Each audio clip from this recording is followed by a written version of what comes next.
everyone, welcome to Equipa. সকলোকে দিন নতুন ক্লাছলৈকে স্বাগতম জনাইছো আৰু আজিৰ এই ক্লাছটোত আমি আকৌ আগৰ নিচিনাকৈ কেইটামান কোৱেশ্চন প্ৰেক্টিস কৰিম সকলো ঠিকঠাকৈ পঢ়ি আছা বুলি আশা কৰিছো আৰু যেৰুকে আমাৰ এক্সামৰ নটিফিকেশন ওলাবলৈ আজি বহুত দিন হ'ল তো এতিয়ালৈকে আমাৰ পুৰা পিক টাইম আহি গৈছে আমাৰ অলমোস্ট বেসিক্স খিনি কমপ্লিট হ'ব লাগে অলমোস্ট ক'ব গ'লে আমাৰ সিলেবাসটো আমি পঢ়াৰ একদম আধাবাৰ পাব লগা হৈ গৈছে তো যিসকলে ভালদৰে পঢ়ি আছা তোমালোকৰ কাৰণে নিশ্চয় এই ক্লাছটো খুব বেছি ইম্পৰ্টেন্ট হ'ব বা খুব বেছি কামত আহিব কাৰণ তোমালোকে গম পাবা যে আমাৰ কিমানখিনি আমাৰ পঢ়া ডাইৰেকশনটো ঠিকে আছে নে না আমি যিমানখিনি পঢ়িছো সেইখিনি বস্তু আমি এক্সামত ইউটিলাইজ কৰিব পাৰিম নে নাই গোটেইখিনি বস্তু কাৰণ প্ৰেক্টিস ক্লাছ এটাত মেইনলি আমাৰ তিনিটা বস্তুৰ ওপৰত গুৰুত্ব দিয়া হয় প্ৰথম কথাটো হ'ল আমি যিখিনি পঢ়ি আছো সেইখিনি বস্তু ৰিলেভেন্ট হয় নে নাই এক্সাম পাৰ্সপেক্টিভত সেইখিনি বস্তু আহিব নে নাই ঠিক আছে ইয়াতে যদি প্ৰেক্টিস কুৱেশ্যনত তুমি পঢ়া বস্তুখিনি কমন পৰিছে ইট মিন্স কি তোমালোকে যিখিনি পঢ়ি আছা একদম ৰাইট ডাইৰেকশনত গৈ আছা সেকেন্ড পইণ্টটো হৈছে যিখিনি পঢ়িলো সেইখিনি মনত আছে নে নাই সেকেন্ড পইণ্টটো যিখিনি পঢ়িছো সেইখিনি মনত আছে না থাৰ্ড পইণ্টটো হৈছে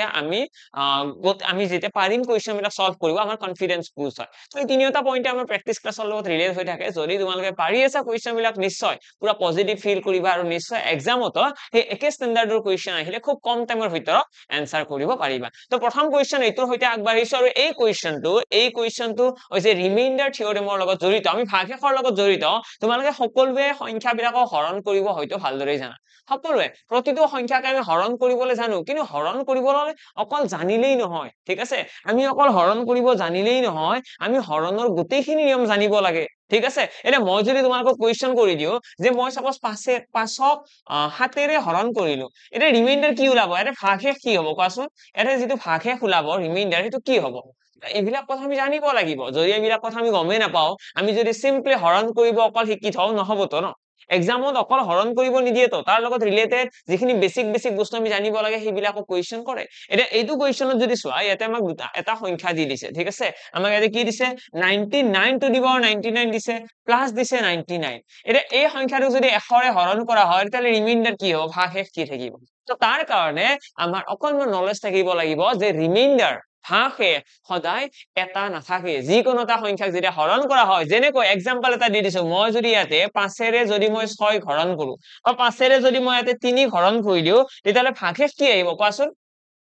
যদি মই 5ৰে 3 হৰণ কৰি দিও 3/5 যদি হৰণ কৰি দিও ভাগশেষ কি আহিব তো ম্যাক্সিমাম ষ্টুডেন্টে আনসাৰ দিব যে 5ৰে 3 হৰণ কৰিলে ভাগশেষ আহিব 3 ঠিক আছে এইটো আহিব ৰিমাইন্ডাৰ কিন্তু মই যদি কও যে এইটো কয় পজিটিভ ৰিমাইন্ডাৰ 5ৰে 3 হৰণ কৰিলে পজিটিভ ৰিমাইন্ডাৰ 3 আহিব আৰু এটা আহিব নিগেটিভ ৰিমাইন্ডাৰ আৰু সেইটো কয় -2 হৈছে ইয়াতে নিগেটিভ ৰিমাইন্ডাৰ কেনেকৈ ক্যালকুলেট কৰিলো চোৱা আমি যদি চাও 5ৰে মই 3 কিয় হৰণ কৰিব পৰা নাই মই 5ৰে 3 কিয় হৰণ কৰিব পৰা নাই সেই কোৱেশ্চনৰ আনসাৰ দিয়া মই 3 সংখ্যাটোক 5ৰে কিয় হৰণ কৰিব পৰা নাই কাৰণ সেই সংখ্যাটো 5তকৈ সৰু যদি মই ইয়াতে 3 নিলিখি বলে 5 লিখিলো হেতেন যদি মই ইয়াতে লিখি দিলো হেতেন যে মই 5ক 5ৰে হৰণ কৰিব লাগে হৰণ যাব না নাই যাব 5 * 5 ঠিক তেনেদৰে মই এক্সাম্পলটো অকমান ডাঙৰ কৰি দিও এটা বুজিবলৈ আৰু সুবিধা হ'ব মই যদি ইয়াতে কৈ দিও যে 10ক মই 10ক 5ৰে হৰণ কৰিব পাৰিম নে 5 2 গুণ 10 ধুনিয়াকৈ হৰণ গৈছে কিন্তু যদি মই যদি ইয়াতে 10 নিলিখি বলে 12 লিখি দিও তেতিয়া কি হ'ব কোৱা যদি মই ইয়াতে 12 লিখি দিও তেতিয়াও দুবাৰে যাব ন 5 2 গুণ 10 2 এটা ৰৈ গৈছে তো ইয়াতে যেটো 2 ৰৈ গৈছে হেতুক কয় পজিটিভ ৰিমাইন্ডাৰ মানে যিকোনো এটা সংখ্যা হৰণ কৰিলে যেটো সংখ্যা ৰৈ যায় হেতুক কয় পজিটিভ ৰিমাইন্ডাৰ কিন্তু আমি তো এনেকৈ ভাবিব পাৰো যে ইয়াৰে 12টো কিয় 5ৰে হৰণ যোৱা নাই এই 12 সংখ্যাটো 5ৰে কিয় হৰণ যোৱা নাই কাৰণ ইয়াতে 3 এটা কমি আছে ইয়াৰে 3 সংখ্যা এটা কমি আছে অৰ্থাৎ 12ৰ লগত যদি 3 এটা যোগ কৰা হয় কি হ'ব 12 + 3 15 আৰু 15ক যেতিয়া 5ৰে হৰণ কৰিম 5 3 গুণ 15 আমাৰ ফাইনাল আনসাৰ আহি গ'ল 0 ভাগশেষ বুজি পালা যদি মই 12 সংখ্যাটোৰ লগত 3 এটা যোগ কৰি দিও মানে 3 এটা কমি আছে কথাটো এনেকুৱা যে 12 সংখ্যাটোৰ লগত কিবা এটা বস্তু কমি আছে কি কমি আছে 3 এটা কমি আছে আৰু সেই 3টো যদি মই এটা লগ লগাই দিও কি হ'ব 15 হৈ যাব 15ক 5ৰে হৰণ যাব তো এই যেটো বস্তু কমি থকা বুলি কয় হেতু কয় নিগেটিভ ৰিমাইন্ডাৰ এটা ইয়াতে তেনেকুৱা 5ৰে যেতিয়া 3 হৰণ কৰিম 3 আমাৰ ভাগশেষ ৰৈ যাব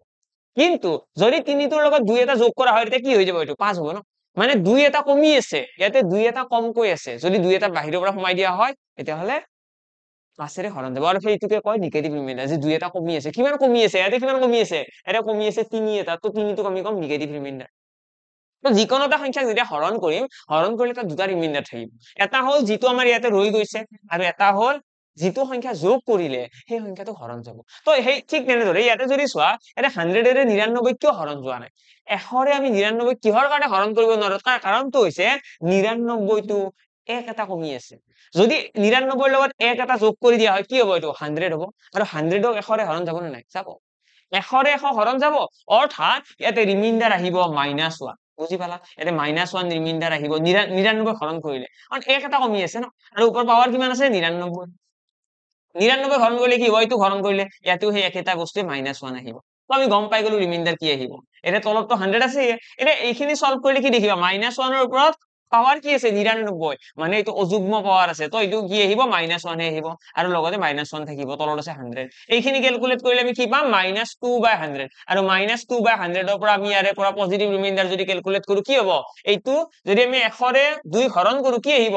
নেগেটিভ ৰিমাইন্ডাৰ আহিব -2 আৰু পজিটিভ ৰিমাইন্ডাৰ +98 এতিয়া হয়তো এটা কথা মই এটা মেনশন কৰো যিহেতুকে এই ক্লাসটো হৈছে কমপ্লিটলি প্ৰ্যাকটিস ক্লাস ঠিক আছে মই দুটামান পইণ্ট ইয়াতে মেনশন কৰো তোমালোকে যদি সাপোজ এইটো কোৱেশ্চন বুজি পোৱা নাই এটা এইটো কোৱেশ্চন যদি মই ইন ডেপথ এনালাইজ কৰি দিও ইন ডেপথ যদি গোটেই কনসেপ্ট খিনি ক'বলৈ যাও এই ক্লাসটো এইটো কোৱেশ্চনতে খতম হৈ যাব ৰিমাইন্ডাৰ থিওৰেমটো এটা নতুন টপিক হয় তোমালোকে যদি চোৱা নাই তোমালোকে চাব লাগিব ৰিমাইন্ডাৰ থিওৰেমটো বুজিব লাগিব ভাগশেষৰ লগত জড়িত কনসেপ্ট বিলাক কেনেকুৱা তো গোটেইখিনি বুজি পালেহে এই কোৱেশ্চনটো বুজিব বা আদাৰৱাইজ সহজে বুজি নাপাবও পাৰা যদি তোমালোকে বেলেগ কিবা টেকনিক ইউজ কৰি পেলাই সলভ কৰিছা খুব ধুনিয়া এটা ইয়াতে আমাক কৈছে ভাগশেষ কিমান হ'ব তো ইয়াতে কাৰেক্ট আনসাৰ আহিব 98 হৈ যাব আমাৰ কাৰেক্ট আনসাৰ ঠিক আছে 98 হ'ব ভাগশেষ তো এই বস্তুটো তোমালোকে যদি বুজি পোৱা খুব ধুনিয়াকৈ আহিব আদাৰৱাইজ ইমান সহজত নোলাব তো যদি কোনোবাই পঢ়া নাই যদি এটা বুজি পোৱা নাই তোমালোকে এটা এই যোনটো কনসেপ্ট আছে ৰিমাইন্ডাৰ থিওৰেম সেইটো তোমালোকে যদি বিচৰা যে মই ক্লাস এটা দিব লাগে তো কমেন্ট বক্সত জনাই দিবা যে ৰিমাইন্ডাৰ থিওৰেমৰ ওপৰত ক্লাস লাগে আদাৰৱাইজ যদি তোমালোকে অলৰেডি বেলেগত যদি কোনোবাই চাব বিচাৰা বা বেলেগ তোমালোকে যদি কৰবাত বুকৰ পৰা পঢ়িব বিচাৰা তোমালোকে পঢ়ি লব পাৰা ঠিক আছে কেৱল এবাৰ চাই থৈ দিবা খুব ইম্পৰ্টেন্ট বস্তু হয় ৰিমাইন্ডাৰ থিওৰেম নেক্সট কোৱেশ্চনৰ ফালে আহিছো এইটো কোৱেশ্চন এবাৰ চেষ্টা কৰাচোন সকলোৱে এবাৰ চেষ্টা কৰা কাৰণ প্ৰতিটো কোৱেশ্চন এবাৰ নিজৰ ফালৰ পৰা তোমালোকে চেষ্টা কৰিব লাগিব কাৰণ ইয়াতে আমাৰ মেইনলি প্ৰ্যাকটিস ক্লাসে চলি আছে ঠিক আছে ওকে তো কি হ'ব এইটো কোৱেশ্চনৰ আনসাৰ কেনেকৈ কৰিবা কিবা এপ্ৰোচ আগবাঢ়িছা কিবা এনে কৈছে দা এক্সপেন্ডিচাৰ অফ সুধা ইজ 100% মোৰ দেন হাৰ সেভিংস খুব ক্ৰিটিক্যাল কোৱেশ্চন হয় কিন্তু বুজি পালেহে খুব সহজ যদি বুজি পোৱা তোমালোকৰ যদি এনেকুৱা ফিল কৰিছে যে কোৱেশ্চনটো টান যদি ভাবি আছা যে কনসেপ্ট খিনি নাই কিন্তু সলভ কৰিব বিচাৰিছো একদম নোৱাৰিবা কনসেপচুৱেলি ষ্ট্ৰং থাকিব লাগিব তেতিয়াহলে নিশ্চয় খুব সোনকালে আনসাৰ আহিব 30 সেকেন্ড 40 সেকেন্ডৰ ভিতৰত আনসাৰ আহি যাব মানে 1 মিনিটৰ কোৱেশ্চনে নহয় কিন্তু বুজি পালেহে আদাৰৱাইজ খুব টান কোৱেশ্চন এইটো এটা কৈছে দা এক্সপেন্ডিচাৰ অফ সুধা ইজ 100% মোৰ দেন হাৰ সেভিংস সুধাৰ যিটো এক্সপেন্ডিচাৰ আছে খৰচ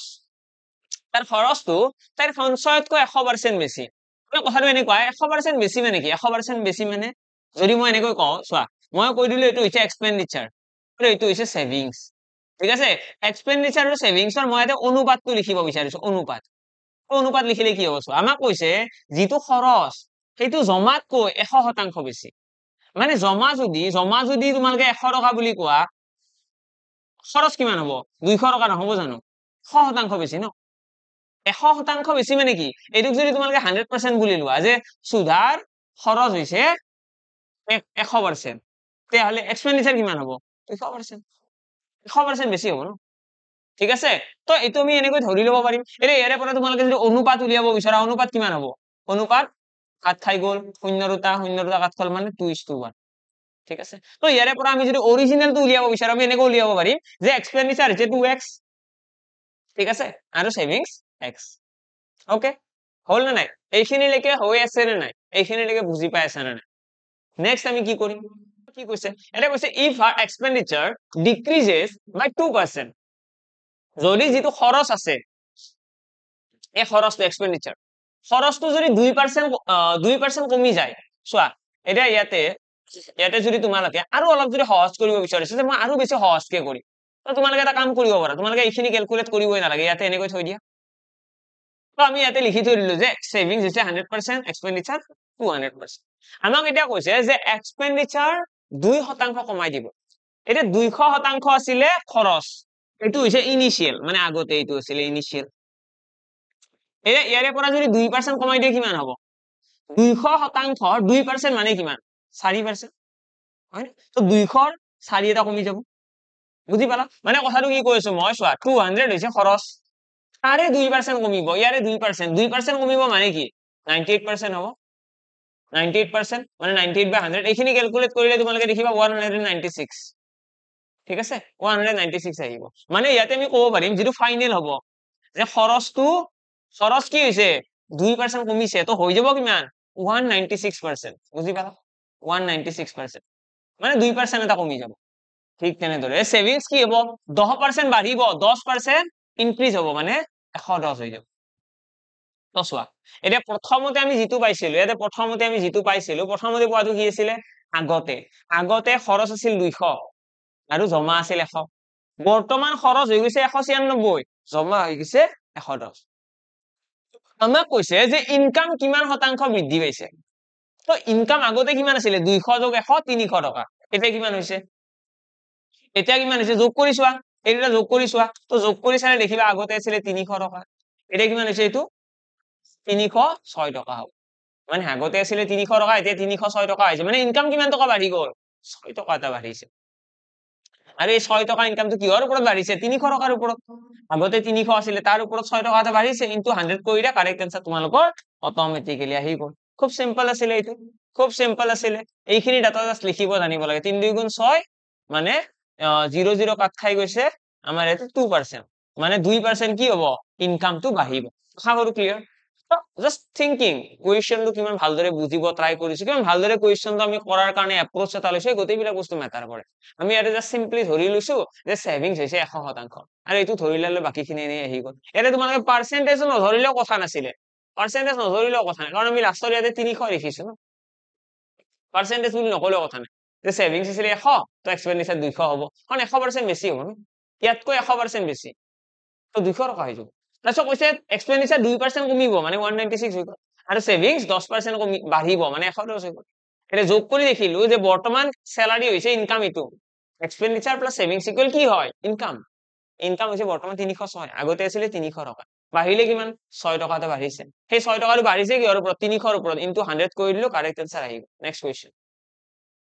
ওকে নেক্সট কোৱেশ্চন কি আছে চোৱা এইটো কোৱেশ্চন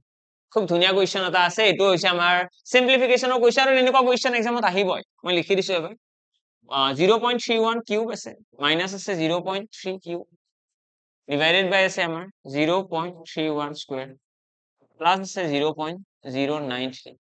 যিসকলে একদম ষ্টাৰ্টিঙৰ পৰা মোৰ লগত ক্লাস কৰি আছিল সিহঁতে চাগে দেখি পেলাই আনসাৰ গমে পাই গৈছে কি হ'ব এইটোৰ আনসাৰ 0.3 স্কয়াৰ এটা এনেকুৱা কোৱেশ্চন বিলাক যদি তোমালোকে ভাবিছা যে এক্সামত আমি ধুনীয়াকৈ লাহে লাহে এটা এটা স্টেপ কৈ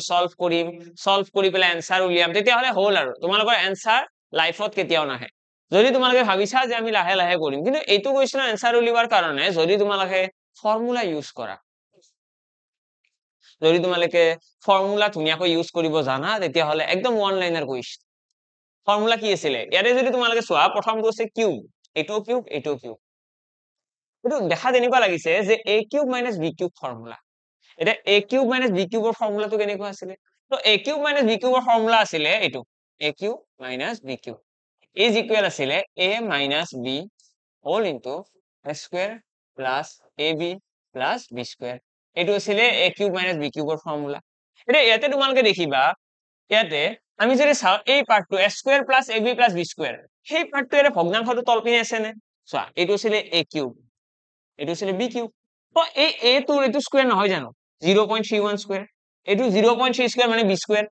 তো a square plus ab plus b square মানে এইখিনি বস্তু বেলেগ একো নহয় এই বস্তুখিনি যোনখিনি আছে ভগ্নাংশটোৰ তলত সেইটো হৈছে এই পাৰ্টটো এই ইকুৱেশনটোৰ যদি এই পাৰ্টটো ইয়াতে আহি যায় তেতিয়া কেনেকুৱা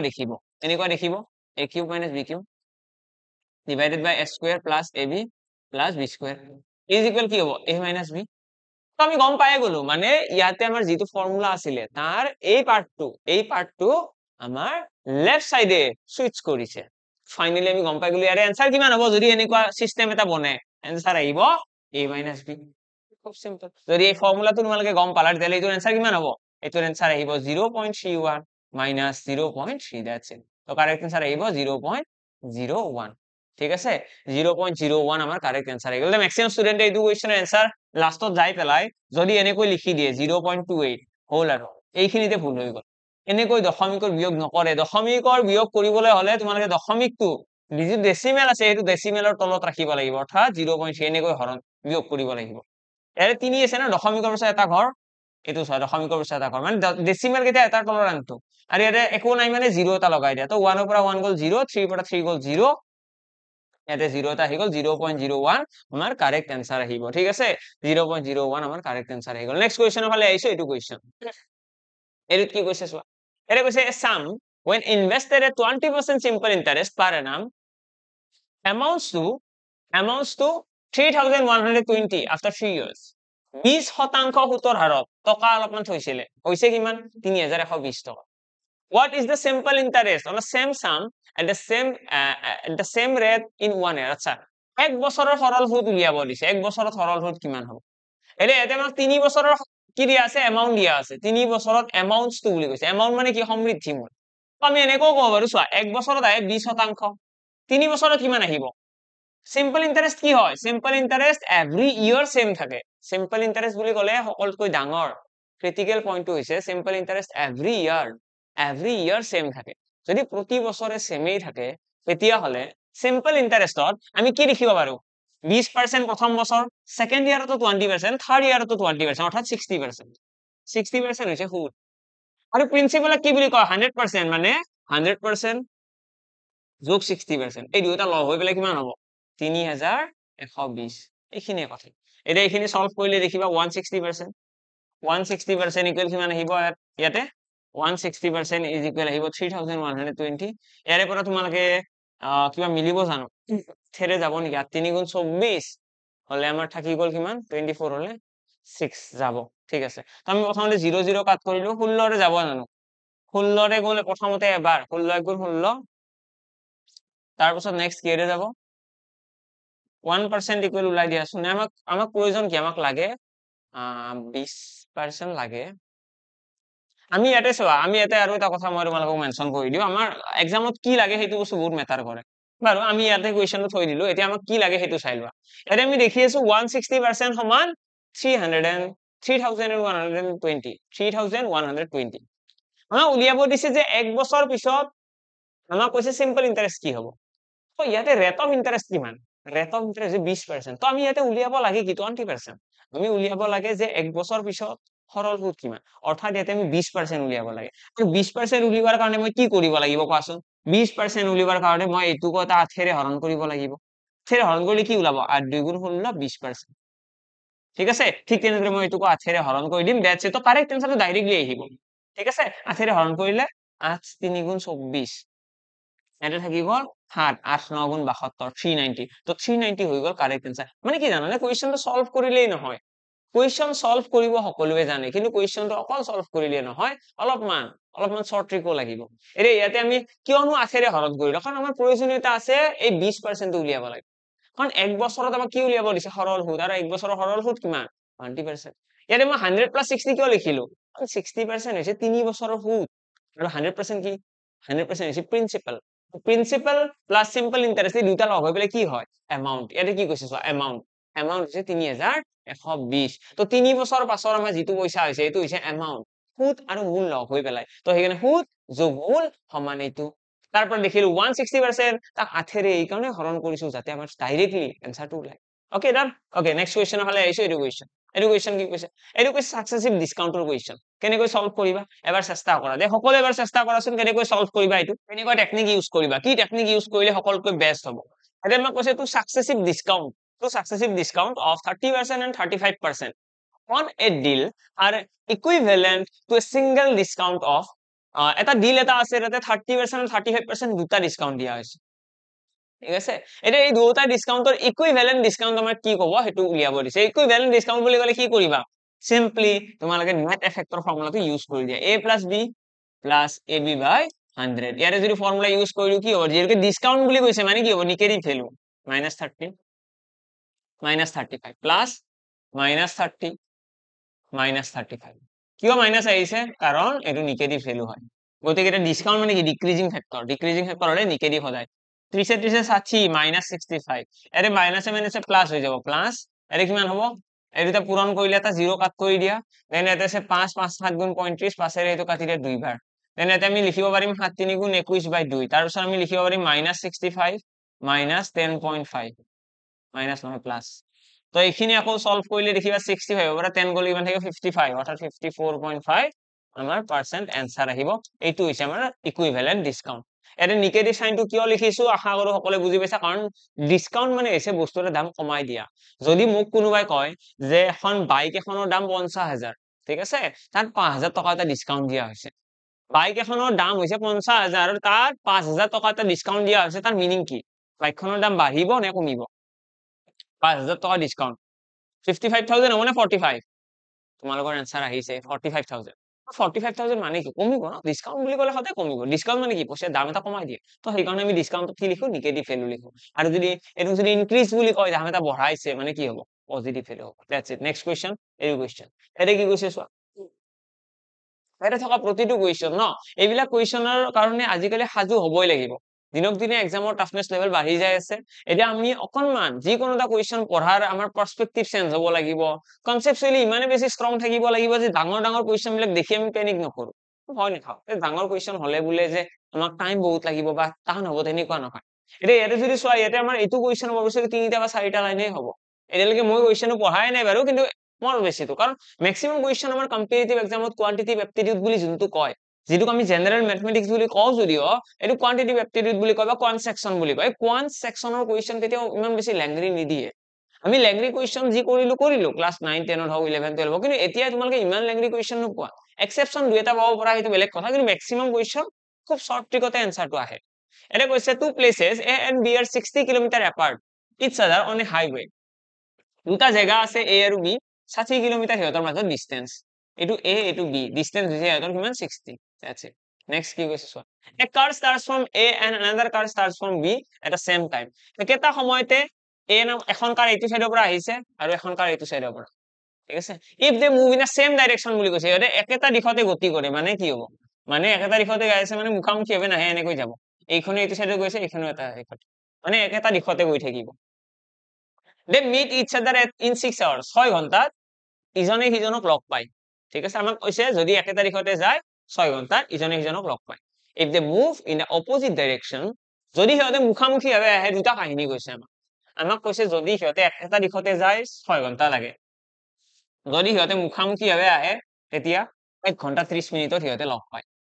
ঠিক আছে আমাক কৈছে find the speed of the car আমাক গাড়ী দুখনৰ স্পিড উলিয়াব দিছে দুটা কাহিনী দিছে যে দুটা জায়গা আছে সিহঁতৰ মাজত ডিসটেন্স 60 কৈছে সিহঁতে একেটা দিশতে গলে 6 ঘন্টা লাগে এখন গাড়ী আনখন গাড়ী টাচ কৰিবলৈ আৰু যদি মুখামুখি ভাবে আহে তেতিয়া হলে 1.5 ঘন্টা লাগে এতিয়া ইয়াতে আমি কি কৰিম দুয়োখন গাড়ীৰ স্পিডটো ধৰি লওঁ x আৰু y that's it হৈ গল এখন গাড়ীৰ স্পিড x এখনৰ y মাজত ডিসটেন্স কিমান আছে 60 এই 60 কিলোমিটাৰ ডিসটেন্স কভাৰ কৰিবলৈ x - y ৰিলেটিভ স্পিড মানে কি ৰিলেটিভ স্পিড মানে এটা আহিব বিয়োগ আৰু এবাৰ কি হ'ব যোগ হ'ব যদি x - y ক্যালকুলেট কৰা হয় তেতিয়া হলে ইহঁতৰ টাইম কিমান লাগিব বুলি কৈছে 6 ঘন্টা আৰু যদি সিহঁতে একেটা দিশতে যায় মানে 60/x + y এটা কি হ'ব বুলি কৈছে তেতিয়া লাগিব 1.5 আৱাৰ্স 1.5 ঘন্টা এটা এইখিনি তোমালোকে জাস্ট সলভ কৰিব লাগে आंसर আহি গল তোমালোকে 1.5 আৱাৰ্স টু 1.5 ঘন্টাটো এনেকৈ লিখিব পাৰা 3/2 ঠিক আছে তিনিৰে এইটো কাটি দিয়া 20 হৈ গল এটা এইখিনি অকনমান সলভ কৰি দিয়াছো 6x কৰিবই নালাগে ইয়াতে তোমালোকে এটা কাম কৰা 6 ৰে 60 কাটি দিয়া 10 বাৰ অৰ্থাৎ x - y ইকুৱেল থাকি গল 10 আৰু ইয়াতে কি হ'ব ইয়াতে থাকিব আমাৰ x + y ইকুৱেল থাকিব 20 এটা ইয়াতে ইকুৱেশন এটা দেখি পেলাই গম পাই যদি এটা যোগ কৰি দিয়া হয় কি হ'ব 2x ইকুৱেল আহিব 30 অৰ্থাৎ x ইকুৱেল আহি গল 15 এটা কোনে কোনে বুজি পোৱা নাই মই এই ইকুৱেশনটো যোগ এইটো ইকুৱেশন কৰিছো যোগ কৰিলে দেখিবা ইয়াতে এটা x আছে ইয়াতে এটা y মাইনাস আছে ইয়াতে এটা প্লাস আছে প্লাস y মাইনাস y কাট খাই যাব 10 আছে যোগ 20 আছে 10 যোগ 20 কি হ'ব 30 হ'ব অৰ্থাৎ x ইকুৱেল কিমান আহি গল 15 কাৰণ 2 ৰে আৰু এইটো কাটিব পাৰিম ন 2 তোৰে তোমালোকে 30ক কাটিব পাৰিবা এই 6 তোৰে 60ক কাটিছো এই 3 তোৰে 60ক কাটিছো 3/2 কিয় লিখিছো কাৰণ 1.5 ঘন্টা বুলি কৈছে 1.5 ঘন্টা মানে কি 1.5 ঘন্টা মানে 1.5 আৱাৰ্স এটো তোমালোকে এনেকৈ লিখিব পাৰা যে 1 ঘন্টা যোগ 30 মিনিটটো আমি 60 ৰে হৰণ কৰিলে কি হ'ব ঘন্টা লৈকে কনভাৰ্ট হ'ব 30 মিনিটক যেতিয়া মই 60 ৰে হৰণ কৰিম তেতিয়া হি ঘন্টা লৈকে কনভাৰ্ট হ'ব অৰ্থাৎ 0 0 কাট খাই গল 3 ৰে 6 কাটিলে 2 1 + ½ এইখিনি আকৌ যোগ কৰিলে তোমালোকে দেখিবা 3/2 আহিব সেইকাৰণে মই ইয়াতে ডাইৰেক্টলি 3/2 লিখিছো ঠিক আছে ডাইৰেক্টলি মই কি লিখিছো 3/2 লিখিছো সকলোকে এটাই কথা ক'ব বিচাৰিছো এই কুৱেশ্যনটোৰ প্ৰতিটো পইণ্টে মই এবাৰ এক্সপ্লেইন কৰিছো যদি তোমালোকে ভাবা যে মই বুজি পোৱা নাই ভিডিঅ'টো অকমান ৰিকেপ কৰিবা লাহে লাহে প্লে কৰিবা ঠিক আছে এনেকুৱা নহয় যে মই কোনোবা একদম নোৱাৰা ষ্টুডেণ্টৰ কাৰণে এৰি থৈ গৈছো মই গোটেইকেইটা ষ্টেপ এক্সপ্লেইন কৰিছো আৰু যিকেইজনে বুজি পালা তেতিয়াহ'লে ৰিকেপ কৰাৰ প্ৰয়োজনে নাই তো এক্সৰ ভেলুটো আহি গ'ল 15 মানে y ভেলু কিমান হ'ব y ভেলুটো আহি যাব 5 ঠিক আছে y ভেলুটো আহি যাব 5 কাৰণ x plus y কিমান হয় x ৰ লগত y টো যোগ কৰিলে 20 আহিব লাগে যদি 15 ৰ লগত কি যোগ কৰিলে 20 আহিব 15 ৰ লগত 5 এটা যোগ কৰিলে 20 আহিব তো y ভেলু 5 আমাক সেইটোৱে সুধিছিলে find the speed of the car তো কাৰৰ স্পীড কিমান হ'ব এটাৰ স্পীড হৈছে 15 কিলোমিটাৰ প্ৰতি ঘণ্টা এটাৰ 5 কিলোমিটাৰ প্ৰতি ঘণ্টা দ্যাটস ইট এইটো হৈ গ'ল আমাৰ ফাইনেল এনসাৰ মই কৈছিলো ন যে 4টাতকৈ বেছি লাইন নহয় ইয়াতে চোৱা এটা লাইন দুটা লাইন তিনিটা লাইন চাৰিটা লাইন তাৰপিছত ডাইৰেক্টলি এনসাৰে আহিছে এইখিনি জাস্ট এনসাৰ এইখিনি এনসাৰৰ ক্যালকুলেশন এই ওপৰত আমি 4টা লাইন লিখিব লগা হৈছে এডিশনালি তাৰপিছত আমাৰ এনসাৰ আহি গৈছে ওকে নেক্সট কোৱেশ্চনৰ ফালে আহিছো এইটো কোৱেশ্চন এটা কি কৈছে চোৱা এটা কৈছে চুৰৰ কথা এটা চুৰ আৰু পুলিচৰ কথা কৈছে he was spotted by policeman এটা চুৰ এটা আছে ইয়াতে এই চুৰটো কি হৈছে পুলিচে দেখা পালে এটা চুৰ এটা আছে চুৰটো পুলিচে দেখা পাইছে এটা পুলিচটো দেখা পাইছে এইটো থিফ এইটো হৈছে পুলিচ ঠিক আছে তো পুলিচে দেখা পাই কি কৰিছে চুৰটো পিনে দৌৰিছে আৰু চুৰটো কিমান দূৰত আছে 162 মিটাৰ 162 মিটাৰ দূৰত আছে ঠিক আছে 162 মিটাৰ দূৰত আছে তে পুলিচটোৱে কি কৰিছে চুৰটোৰ পিছত দৌৰিছে দৌৰালে কি হৈছে চুৰটোৱে দৌৰা আৰম্ভ কৰিছে চুৰটোৱেও দৌৰা আৰম্ভ কৰিছে the speed of the thief was 11 metre per second আমাক কৈছে চুৰটোৰ স্পীড হৈছে 11 মিটাৰ per second আৰু পুলিচৰ স্পীড হৈছে 14 মিটাৰ per second পুলিচৰ স্পীড কিমান 14 মিটাৰ per second এইটো হৈছে পুলিচৰ স্পীড তো আমি ইয়াতে পুলিচৰ স্পীড আৰু চুৰৰ স্পীড দুটা গম পাই গলো ওকে এতিয়া কৈছে আমাক how far would the thief have run before being caught by the police আমাক কৈছে চুৰটোৱে কিমান দূৰ দৌৰিছে পুলিচজনে ধৰাৰ আগত তো তাৰ কাৰণে আমি যদি চাও যে চুৰজনে কিমান দূৰত্ব দৌৰিছে তাৰ কাৰণে আমি কি কৰিব লাগিব ডিসটেন্স ইকুৱেল ফৰ্মুলা কি আছিল স্পীড ইনটু টাইম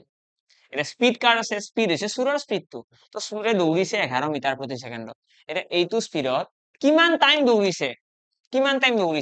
চুৰটোৱে তেতিয়ালৈকে দৌৰিছে যেতিয়ালৈকে ধৰাত পৰা নাই ন তো চুৰটোৱে ধৰাত পৰালৈকে ধৰাত কেতিয়া পৰিব যেতিয়া তাৰ মাজৰ ডিসটেন্স খিনি পুলিচে কভাৰ কৰিব তো মাজৰ ডিসটেন্স খিনি পুলিচে কভাৰ কৰিবলৈ কিমান সময় লাগিব কেনেকৈ গম পাম চোৱা ইয়াতে কৈছে ৰিলেটিভ স্পীডৰ কথা ইহতে একেটা দিশতে দৌৰি আছে একেটা দিশতে দৌৰি থাকিলে ৰিলেটিভ স্পীড কিমান হ'ব এইটো 14 আছে এইটো 11 আছে ইহতৰ ডিফাৰেন্স মানে 11 আৰু 14 ডিফাৰেন্স কিমান 3 তো ইহতৰ মাজত স্পীডৰ ডিফাৰেন্স এটো আৰু পুলিচে কিমান দূৰত্ব যাব লাগিব 162 মিটাৰ পুলিচটোৱে যদি 162 মিটাৰ যায় 162 মিটাৰ দূৰত্ব ডিসটেন্স বাই স্পীড ইয়াতে লিখি দিছো মই ডিসটেন্স বাই স্পীড ইকুৱেল কি হয় টাইম এইটো চাই লোৱা মই কি কৰিছো মই প্ৰথমতে চালো ইয়াতে কুৱেশ্যন সুধিছে কি এবাৰ ভালদৰে চাই যাবা স্টেপ কেইটা সকলোৱে ভালদৰে মন কৰিবা নিশ্চয় বুজি পাবা ইয়াতে কৈছে যে চুৰটোক পুলিচটোৱে ধৰাৰ আগত কিমান দূৰত্ব দৌৰিব মানে চুৰটোৱে কিমান দূৰত্ব গৈছে তো তাৰ কাৰণে অৰ্থাৎ ডিসটেন্স উলিয়াব দিছে আৰু ডিসটেন্স উলিয়াব দিলে আমি প্ৰথমতে চাও কি লিখো distance equal speed into time তো এটা স্পীড আমি গম পাও যে চুৰটোৰ স্পীড হৈছে 11 মিটাৰ per second কিন্তু এইটো স্পীডত কিমান সময় গৈছে সেইটো মেটাৰ কৰিব সময়টো জানিব লাগিব স্পীডটো বাৰু বুজিলো যে স্পীড হৈছে 11 মিটাৰ per second টাইম কিমান দৌৰিছে তো টাইম হৈছে সিমানখিনি সময় দৌৰিব চুৰটোৱে যিমানখিনি সময়ত পুলিচটোৱে তাক ধৰিব মানে পুলিচটোৱে নধৰালৈকে দৌৰি থাকিব ন তো পুলিচটোৱে চুৰটোক লগ পাবলৈ কিমান সময় লাগিব এতিয়া সেইটো কথাও আহিল যে পুলিচটোৱে চুৰটোক কিমান সময়ত লগ পাব তো সেইটো উলিয়াবৰ কাৰণে আমি কি কৰিম মাজৰ ডিসটেন্স কিমান আছে এতিয়া এই মাজৰ দূৰত্বটো যদি নোহোৱা হৈ যায় জিৰো হৈ যায় তেতিয়া কি হ'ব এতিয়া চোৱা মোৰ আৰু তোমাৰ মাজত সাপোজ 5 কিলোমিটাৰ আছে এই দূৰত্বটো মই নোহোৱা কৰি দিলো মানে কি আমি দুজন ইজনে আনজনৰ মুখামুখি ভাৱে আছো এতিয়া লগ পালো এজনে আনজনক ইয়াতেও তেনেকুৱা হ'ব ইহত দুটাৰ মাজত দূৰত্ব আছে 162 মিটাৰ সেই দূৰত্বটো যদি গোটেইখিনি নোহোৱা কৰি দিয়ে পুলিচটোৱে মানে কি চুৰটোক লগ পাই গ'ল ডান চুৰটোক লগ পাই যাব তো সেই কাৰণে এই ডিসটেন্স খিনি যাবলৈকে এটা পুলিচটো কিমান সময় লাগিব তাৰ কাৰণে যেহেতুকে দুটা মুভিং অবজেক্ট দুটা বস্তু দৌৰি আছে মানে ৰিলেটিভ স্পীড আহিব ৰিলেটিভ স্পীডে কেনেকৈ কাম কৰে এটা আছে 40 মিটাৰ per second মানে ডিফাৰেন্স কিমান ইহত দুটাৰ 3 তো সেই কাৰণে মই কি কৰিছো ডিসটেন্স ডিভাইডেড বাই স্পীড ৰিলেটিভ স্পীড ইকুৱেল কি হয় টাইম হয় তো speed into time equal answer মানে এইখিনি সলভ কৰিলে মানে আনসাৰ আহি যাব ডাইৰেক্টলি দ্যাটস ইট তো এইখিনি এটা সলভ কৰিব লাগে কিমান আহিব 11 আছে ইনটু 3 কাটি দিয়া 3 5 গুণ 15 3 4 গুণ 12 এইখিনি সলভ কৰিলে 4 59 594 মিটাৰ ইমানখিনি দূৰত্ব কি হ'ব চোৰটোৱে দৌৰিব ঠিক আছে 594 মিটাৰ চোৰটোৱে দৌৰিব তাৰ পিছত কি হ'ব পুলিচে চোৰটো ধৰিব তো এইটো কোৱেশ্চনৰ সিলে বহুত ক্ৰিটিকেল কিন্তু আমি ইমানে ভালকে কনসেপ্ট খিনি ইউজ কৰিলো ইমানে ভালকে ধুনীয়াকৈ গোটেইখিনি বস্তু অবজাৰ্ভ কৰিছো মাত্ৰ তিনিটা লাইনত আমাৰ আনসাৰ আহিব ওকে ডান নেক্সট কোৱেশ্চনৰ ফালে আহিছো এইটো কোৱেশ্চনত কি হ'ব ট্ৰাই কৰা এবাৰ সকলোৱে ট্ৰাই কৰাছো নিজে এবাৰ টাইম এটা লৈ লোৱা টাইমাৰ এটা লৈ লোৱা 30 সেকেন্ডত টাইমাৰ এটা লগাই দিয়া আৰু কোৱেশ্চনটো ট্ৰাই কৰা এবাৰ কি কৰিলে ভাল হ'ব এইটো কি কৈছে কোৱেশ্চনটো ক'ব কি বিচাৰিছে বাস কোৱেশ্চনটো বুজিব লাগে এটা কৈছে merchant has 5000 kg of basmati rice okay চাউলৰ কথা কৈছে এটা দোকানীৰ হাতত কি আছে 500 kg চাউল আছে he sells some part of the basmati rice at 20% profit আচ্ছা কিছুমান অংশ 20% লাভত বিক্ৰী কৰিছে and the rest at 35% profit আৰু বাকিখিনি 35% লাভত he gains 29% in the entire transaction আচ্ছা গোটেই ট্ৰানজেকচনত 29% কি হৈছে আর্নিং হয়েছে আমাক কৈছে কোয়ান্টিটি সোল্ড 20% 35% প্রফিট রেসপেক্ট আচ্ছা কিমান বস্তু ইমান পার্সেন্ট প্রফিট আর ইমান পার্সেন্ট প্রফিটত বিক্রি কৰিছে ওকে তো এনেকুৱা কোৱেশ্চন সলভ কৰা সোৱা ক'ব গ'লে দুটা মেথড আছে ইয়াতে মই এটা মেথড কৰাই দিছো এইটো কোৱা এলিগেশন মেথড ইয়াতে আমি কি কৰো ইয়াতে চাও যে প্ৰথমতে এটা চাউল বিক্ৰী কৰিছে 20% লাভত এটা চাউল বিক্ৰী কৰিছে কিমান 35% এটা চাউল বিক্ৰী কৰিছে 35% প্ৰফিটত আৰু দুয়োটা চাউল বেলেগ বেলেগ দামত বিক্ৰী কৰাৰ পাছত ওভাৰঅল কি হৈছে ওভাৰঅল 29% প্ৰফিট হৈছে ঠিক আছে তো ইয়াৰে পৰা আমি কি কৰিব লাগে ডাঙৰৰ পৰা সৰুটো বিয়োগ অৰ্থাৎ 35ৰ পৰা 9 গলে 6 থাকিব 29ৰ পৰা 20 গলে কি থাকিব 9 থাকিব এইটো অনুপাতত জাস্ট ভগাব লাগে 3 2 গুণ 3 2 গুণ 6 3 3 গুণ 9 তো 3 2 গুণ 6 3 3 গুণ 9 তো 2:3 অনুপাতত ভগাই দিয়া এই যিখিনি 5000 কেজি চাউল আছে দ্যাটস ইট হৈ গল তো 5 রেশিও 5 রেশিও আমি লিখিম 5 রেশিও সমান 5000 কেজি r ইকুয়াল আহি গল 1000 কেজি r ইকুয়াল 1000 কেজি মানে 2 রেশিও আছে ন মানে 20% লাভত বিক্ৰী কৰিছে 10 2% 20% মানে কিমান হ'ব 20% নহয় সরি 2 রেশিও মানে হ'ব 2000 কেজি 2000 কেজি চাউল বিক্ৰী কৰিছে 20% লাভত আৰু 35% লাভত বিক্ৰী কৰিছে 3000 কেজি চাউল দ্যাটস ইট এইটো হৈ গল আমাৰ ফাইনাল আনসাৰ যদিহে আমি এলিগেশন মেথড ইউজ কৰো এলিগেশন মেথডটো কেতিয়া ব্যৱহাৰ হয় যদিহে এটা নিৰ্দিষ্ট কোয়ান্টিটি এটা দুটা বেলেগ বেলেগ পাৰ্সেন্টেজত ইনভেস্ট কৰা হয় বেলেগ বেলেগ পাৰ্সেন্টেজত স্প্লিট কৰি পেলাই বিক্ৰী কৰা হয় তেনেকুৱা কোৱেশ্চনত আৰু যত আমাৰ এটা ওভাৰঅল প্ৰফিট বা লস থাকে ওভাৰঅল কিবা এটা পাৰ্সেন্টেজ দিয়া থাকে তেতিয়া এলিগেশন ইউজ হয় তো এলিগেশন ইউজ কৰিলে আমাৰ মাত্ৰ এইখিনি ক্যালকুলেশন কৰিলে আনসারটো ওলাই যায় খুব ইজি হয় জাস্ট লিখিব লাগে যে এটাত 20% প্ৰফিটত বিক্ৰী কৰিছে তো 20 লিখিলো এটা 35% প্ৰফিট মানে দুটা বেলেগ বেলেগ পাৰ্টত বিক্ৰী কৰিছে ন দেন আমাৰ ওভাৰঅল কিবা এটা আহিছে ওভাৰঅলটো মাজত লিখিব লাগে সো ক্ৰস কৰি পেলাই এতে কি কৰিব লাগে ডাঙৰৰ পৰা সৰুটো বিয়োগ অৰ্থাৎ 35 ৰ পৰা 29 বিয়োগ 29 ৰ পৰা 20 বিয়োগ আৰু বিয়োগ কৰি পেলাই যিখিনি ইয়াতে ভ্যালু পাম সেইটো আমি অনুপাত উলাই দিলে হৈ গল সেইটো ৰেশিওত আমি ভগাই দিলে দ্যাটস ইট এটা এইটো মেথডত নকৰি বেলেগ কিবা মেথড আছে নে নিশ্চয় বেলেগৰ মেথড আছে বেলেগ মেথডটো কেনেকুৱা আমি এনেকৈ সলভ কৰিব পাৰো আমি ইয়াতে লিখিব পাৰো যে এজন মানুহে 20% প্ৰফিটত কি বিক্ৰী কৰা বুলি কৈছে এই 5000 কেজি চাউল ঠিক আছে আৰু বাকি 35% প্ৰফিটত বিক্ৰী কৰিছে বাকিখিনি ঠিক আছে আমি যদি এতিয়া কৈ দিও যে গোটেইখিনি চাউল ঠিক আছে গোটেইখিনি চাউলে 5000 কেজিটো 20% প্ৰফিটতে বিক্ৰী কৰিছে ঠিক আছে বা x কেজি বুলি ধৰিবা যে x কেজি চাউলৰ 20% প্ৰফিট হৈছে এটা এটা কাম হয় এটা চাগে আমি এটা বেলেগ মেথডৰ ব্যৱহাৰ কৰিব নোৱাৰিম দেই এটা বেলেগ মেথড ব্যৱহাৰ নহব তাৰ ৰিজনটো মই কৈ দিও একেলগে এটা এই কাৰণে বেলেগ মেথড ব্যৱহাৰ নহয় কাৰণ ইয়াতে সেলিং প্ৰাইস মেনশন নাই যদি এইটো কোৱেশ্চনত সেলিং প্ৰাইস বেচা দামটো যদি মেনশন থাকিলেহেঁতেন তেতিয়া হলে আমি বেলেগ মেথড এটাটো কৰিব পাৰিলোহেঁতেন ওকে ডান মনত থাকিব সকলোৰে এইটো কিয় নোৱাৰো কাৰণ এনে জেনাৰেলি আমাৰ এলিগেশন মেথডৰ লগতে আৰু এটা মেথডত কৰিব পাৰি আৰু এটা নহয় দুটা তিনিটা মেথড আছে এটা আছে জেএসএম জুনিয়ৰ স্যাটিসফ্যাক্টৰি মেথড বুলি কয় আৰু এটা আছে বেসিক পাৰ্সেন্টেজৰ মেথড তো গোটেইকেইটা মেথডে ইউজফুল হয় যদি আমাৰ ইয়াতে সেলিং প্ৰাইসটো দিয়া থাকে ইয়াতে আমাক সেলিং প্ৰাইস কস্ট প্ৰাইস একো দিয়া নাই সিম্পলি আমাক কৈছে কস্ট প্ৰাইস দিয়া থাকিলে আমি পাৰিলোহেঁতেন আমাক যদি ইয়াতে কিনা দামো দিয়া থকা হলহেঁতেন আমি পাৰিলোহেঁতেন ইয়াতে আমাক কিনা দাম বেচা দাম একো কোৱা নাই তো সেইকাৰণে আমি ইয়াতে এলিগেশনৰ বাহিৰে বেলেগ মেথড ইউজ কৰিব একদমেই নোৱাৰিম ওকে ডান নেক্সট কোৱেশ্চনৰ ফালে আহিছো নেক্সট কোৱেশ্চন কি আছে চোৱা এইটো কোৱেশ্চন এইটো কুৱেশ্যনো একেই কুৱেশ্যন, একে টাইপ অফ কুৱেশ্যন হয়। খুব ভালদৰে বুজি পোৱা হলে নিশ্চয় এটা লাইনতে আমাৰ গোটেই কুৱেশ্যনটোৰ কনচেপ্ট খিনি ক্লিয়াৰ হৈ যাব, দেন নেক্সট লাইনত আমাৰ এনসাৰ ওলাই যাব। এতিয়া কৈছেনো কি, ইয়াতে কৈছে a person driving at a speed of 40 km/h reaches office 1 minute early while he reaches 3 minutes late if driving at 36 km/h। আমাক কৈছে যদি এজন মানুহে 40 km/h মুভ কৰে তেতিয়াহলে অফিস পায় 1 মিনিট আগতে, কিন্তু যদি 37 কিলোমিটাৰ ঘন্টাত গতি কৰে তেতিয়াহলে 2 মিনিট কি হয়, 3 মিনিট লেট হয়। তো এইটো স্পিডত গলে কি হয়, 1 মিনিট আগতে গৈ পায়, এইটো স্পিডত গলে 3 মিনিট লেট হয়। ঠিক আছে, আমি ধৰি ললো যিটো অফিসৰ ডিসটেন্স আছে বা যিখিনি ডেস্টিনেশনত গৈ আছে, ঘৰৰ পৰা স্কুল ধৰি লোৱা, সেই ডিসটেন্সটো হৈছে x। তো x ডিসটেন্সটো, ডিসটেন্স ডিভাইড বাই স্পিড, x ডিসটেন্স যেতিয়া 36 কিলোমিটার স্পিডত যাব, তেতিয়া স্পিডটো কমি যাব। স্পিড কমি গলে কি হ'ব, সময় বেছিকৈ লাগিব, আৰু স্পিড বাঢ়ি গলে কি হ'ব, টাইম কম লাগিব। এইটো হৈছে x/36, এইটো কিবা এটা টাইম লাগিব। ঠিক আছে, যদি মানুহজনে 36 km/h যায় তেতিয়া কিবা এটা সময় লাগিব, যদি মানুহজনে 40 কিলোমিটাৰ স্পিডত যায় তেতিয়াও কিবা এটা সময় লাগিব। আৰু এই সময় দুটাৰ পাৰ্থক্য কিমান চোৱা, যদি মই কওঁ যে আগতে মানুহজনে গৈ পাইছিলে 10টা বজাত, আগতে গৈ পাইছিলে 10টা বজাত, মানে 1 মিনিট আগতে গৈ পায়, 1 মিনিট আগতে মানে কি 9:59 গৈ পাইছে,